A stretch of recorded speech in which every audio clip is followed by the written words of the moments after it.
Welcome back to Educator.com's English Grammar course. This lesson is about basic verb forms and basic verbs. Let's get started. All right, to begin with, we're going to ask, what is a verb? We're going to learn what they are, how they work, what they do, how to use them. We're going to look at the 5 major kinds of verbs: action verbs, linking verbs, helping or auxiliary verbs, transitive verbs, and intransitive verbs. Then we're going to look at the 3 base forms of verbs: the base form, the present participle form, and the past participle form. Finally, we're going to learn how to use the basic verb forms. All right, what is a verb? Well, the word verb in English comes from the Latin verbum, which means word. Basically, a verb is the most essential word in English. You can have a one-word long sentence in English, and in order to be grammatical, that word absolutely must be a verb. Verbs express an action or a state of being. There are 5 major kinds. Action verbs describe an activity. Linking verbs connect a subject to its complement. We'll look at that in a moment. Helping verbs help other verbs to construct special tenses. Tenses are something we'll cover in a later lesson. Transitive verbs connect subjects to direct objects and sometimes indirect objects too. And intransitive verbs do not have complements or direct objects. All right, to begin with, action verbs. Action verbs are the most well-known kinds of verbs. They describe action. I ran down the hill. Miners dig tunnels. He's thinking about it. Note that action verbs do not always describe physical action. Thinking is an action too. So, if someone's doing something, whether it's with their body or not, it's probably an action verb. Now we come to linking verbs. Linking verbs connect a subject with its complement, usually an adjective, noun, or pronoun. Now, what is a complement? We'll cover that. Think of linking verbs as any verb you can replace with an equal sign. Let's look at an example. The cookies smell amazing. Smell is our verb here, and it connects cookies with amazing. Cookies equals amazing. David is a police officer. David equals officer. It seems quiet outside. It equals quiet.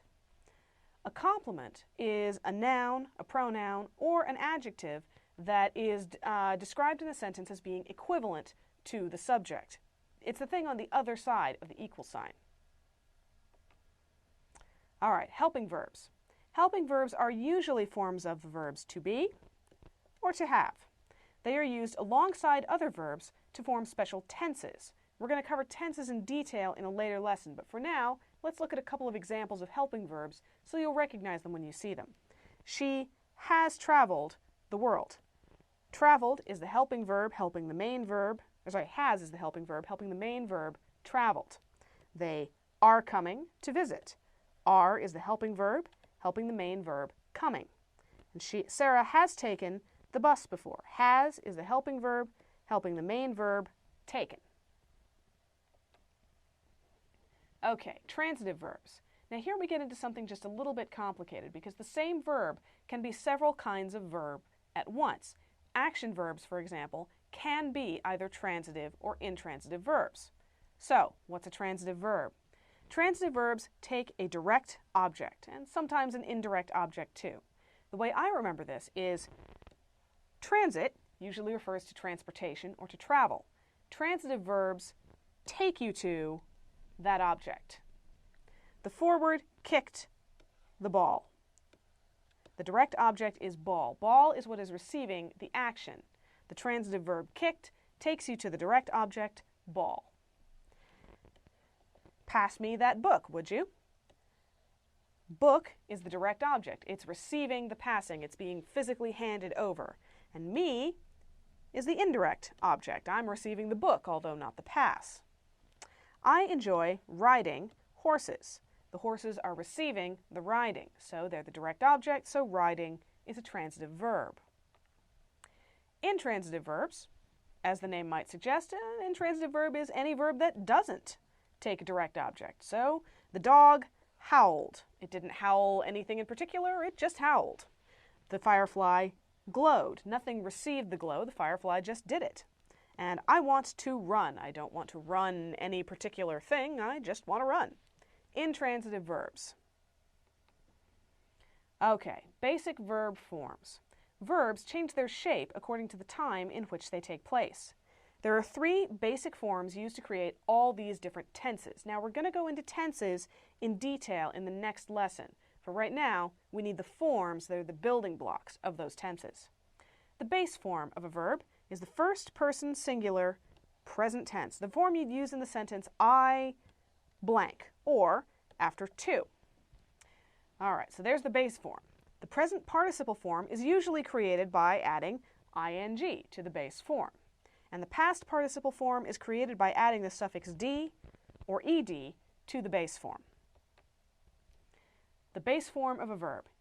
Base form of a regular verb, and we'll cover irregular verbs later, is the first person singular present tense. It's also used to form the infinitive, which we use to describe verbs as abstract concepts. Pretty much any time you hear an English teacher talk about a verb in the abstract, use the verb blah blah, they will say to blah blah.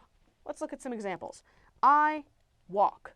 The verb here is to walk, and the base form is walk. I speak. The infinitive is to speak, and the base form is speak. I think.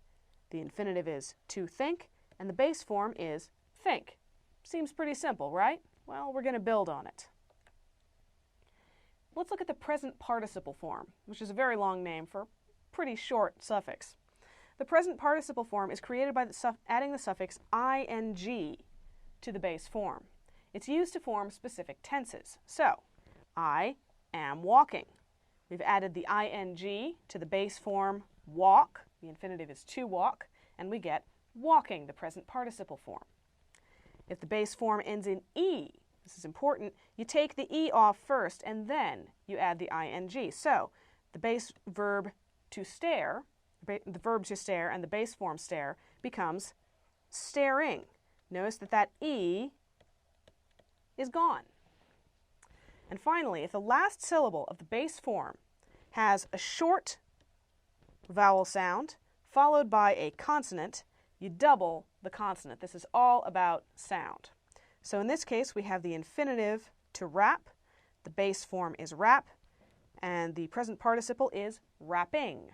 We doubled that P to get rapping. Otherwise, if you left the P off, then it would look like raping, and you would have an entirely different sentence. Okay, the past participle form.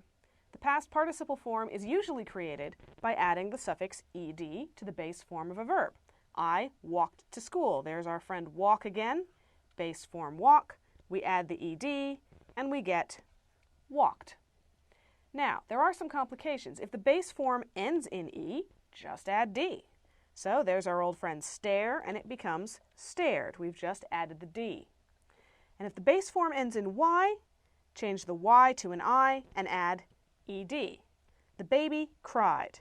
The infinitive is to cry. The base form is cry. We get rid of that y, we turn it into an I, and we get, with ed, cried. All right. You've learned the rules for forming the basic verb forms. See if you can fill in the missing forms on this chart. Take a good look.